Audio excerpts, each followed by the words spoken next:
अस्सलाम वालेकुम दोस्तों, कैसे हो? उम्मीद है कि सब खैरियत से होंगे। अल्लाह आप लोगों को ऐसे ही खुश रखे। आज मैं आपको माइकल जैक्सन की एक इबरतनाक और सच्ची कहानी 4 से 5 मिनट में सुनाना चाहता हूं, बिल्कुल सीधे सादे अल्फाज में जो आपको समझ में आए। माइकल जैक्सन को कौन नहीं जानता? माइकल जैक्सन जिसने म्यूजिक और डांस को एक नया अंदाज दिया। माइकल जैक्सन एक दिन नुजूमी यानी ज्योतिषी के पास गया और कहा कि मैं तुमसे 2 सवाल करता हूं, तुम इसका जवाब दो। नुजूमी ने कहा कि जरूर, मैं कोशिश करता हूं। माइकल जैक्सन ने कहा, क्या ये मुमकिन है कि मेरा ये जो काला रंग है ये गोरा हो जाए? और दूसरा मेरा सवाल ये है कि मेरी जिंदगी कितनी है, मैं कितने साल तक जिंदा रहूंगा? तो उस नुजूमी और ज्योतिषी ने कहा कि देखिए, जहां तक तुम्हारी शक्ल की बात है, ये जैसी है वैसी ही रहेंगी, इसको तुम बदल नहीं सकते। और जहां तक आपकी उम्र की बात है, इंसान दुनिया में 60-70 या बहुत हो गया तो 100 साल तक ही जिंदा रह सकता है। नुजूमी की ये बात सुनकर माइकल जैक्सन जोर जोर से कहका लगाया, यानी जोर जोर से हंसा और कहा कि तुम गलत हो। अगर तुम गलत नहीं भी हो तो मैं तुमको गलत साबित करके रहूंगा, और मैं ये दोनों काम करके रहूंगा। मैं अपनी काली शक्ल को गोरी भी कर दूंगा और मैं 150 साल तक यानी 150 साल तक जिंदा रहकर बताऊंगा। चुनाचे माइकल जैक्सन ने ये दोनों ख्वाहिशें पूरी करने की ठान ली। सबसे पहले उसने अपनी रंगत और शक्ल बदलना शुरू की। उसके लिए उसने अमेरिका और यूरोप के 55 चोटी के प्लास्टिक सर्जन डॉक्टर्स की खिदमत हासिल की। यहां तक कि 1987 तक उसने अपनी बिल्कुल शक्ल, जिल्द, हरकत सब कुछ बदल दिया। यानी काले और सियाह माइकल जैक्सन की शक्ल अब एक खूबसूरत औरत की शक्ल जैसी हो गई थी। एक नया और गोरा माइकल जैक्सन लोगों ने देखा, बल्कि देखी भी बोले तो चलेगा। उसने 1987 में बेट नाम की अपनी तीसरी एल्बम को जारी किया। यह गोरे माइकल जैक्सन की पहली एल्बम थी जो बहुत कामयाब रही। तकरीबन 3 करोड़ उसकी कॉपियां फरोख्त हुई। इस एल्बम के बाद उसने बहुत सारे सोलो टूर्स भी किए, मुल्कों मुल्कों, शहर शहर गया और अपने शोज के जरिए उसने करोड़ों डॉलर कमाए। इस तरह उसने अपने काले रंगत को सबसे पहले शिकस्त दी। उसके बाद माइकल ने अपने माजी से भागना शुरू किया, अपने अतीत से भागना शुरू किया। उसने तमाम अपने खानदान से रिश्ते नाते तक तोड़ लिए, अपने एड्रेस चेंज कर लिए, यहां तक के पैसे के दम पर उसने गोरे माँ बाप तक खरीद लिए और उसने अपने पुराने दोस्तों से जान छुड़ा ली। और इसकी वजह से वो अकेला भी होता गया और बनावटी और आर्टिफिशियल और मसनूई दुनिया में और उसके भंवर में वो फंसता चला गया।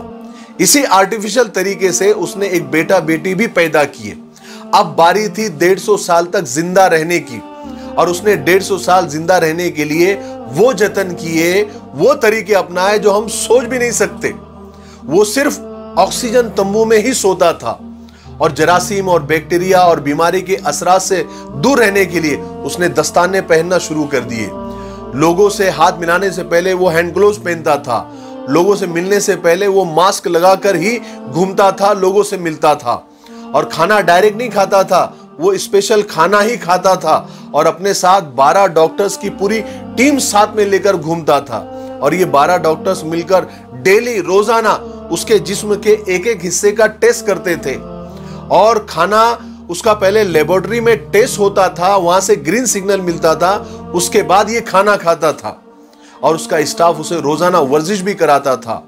यहां तक कि आप यकीन मानिए, उसने एक्स्ट्रा फेफड़े, दिल, गुर्दे, जिगर, आंतें, आंखें सबका एक्स्ट्रा बंदोबस्त करके रखा था।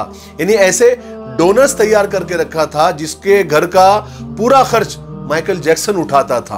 और वो डोनर्स भी हमेशा तैयार रहते थे कि कब हमारे दिल, गुर्दे, फेफड़े की जरूरत माइकल जैक्सन को पड़ जाए। और इन सब कारनामे करके माइकल जैक्सन को इस बात का यकीन हो गया था कि अब वो 150 साल तक आराम से जिंदा रह सकता है। फिर एक दिन 25 जून की रात आई। माइकल जैक्सन को सांस लेने में दुश्वारी, तकलीफ होना शुरू हुई। डॉक्टर्स को जैसे मालूम पड़ा, उन्होंने मुल्क भर के सारे डॉक्टर्स को माइकल जैक्सन के घर पे जमा कर दिया। दुनिया भर के डॉक्टर्स उसे मौत से बचाने की कोशिश करने लगे, लेकिन नाकाम हुए, फेल हुए। मजबूरी में हॉस्पिटल ले जाना पड़ा। और वो शख्स जो 150 साल जीने के लिए उसने सब कुछ किया, सिर्फ 30 मिनट में मर गया। 30 मिनट में उसकी रूह चुटकी से भी कम टाइम में खुदा के पास पहुंच गई। माइकल के मरने की खबर 10 मिनट में उस वक्त गूगल पर 10 लाख लोगों ने पढ़ी और गूगल का उस वक्त का सबसे बड़ा ट्रैफिक रिकॉर्ड था। और इस हेवी ट्रैफिक की वजह से गूगल का सर्वर भी डाउन हो गया था, जिसके लिए गूगल को लोगों से माफी तक मांगनी पड़ी। पोस्टमार्टम के बाद पता चला कि बहुत ज्यादा, हद से ज्यादा एहतियात करने की वजह से माइकल जैक्सन का पूरा अंदर से जिस्म ढांचा बन गया था। वो गंजा था, उसकी पसलियां टूटी हुई थी, उसकी टांगों और हाथों पर इंजेक्शन के हजारों निशान थे, हजारों सुराख थे और प्लास्टिक सर्जरी की वजह से वो पेन किलर का मोहताज हो गया था। लेकिन ये सारी एहतियात, ये डॉक्टरों की टीम, ये डोनर्स की टीम, ये इंजेक्शन, ये गोलियां, ये दवाइयां उसे मौत से नहीं बचा सकी।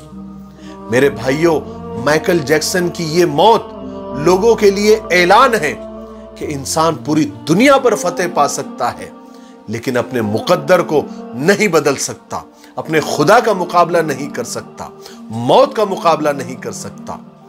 इसीलिए किसी ने क्या खूब कहा है कि आगाह अपनी मौत से कोई बशर नहीं, सामा है 100 बरस का, पल की खबर नहीं।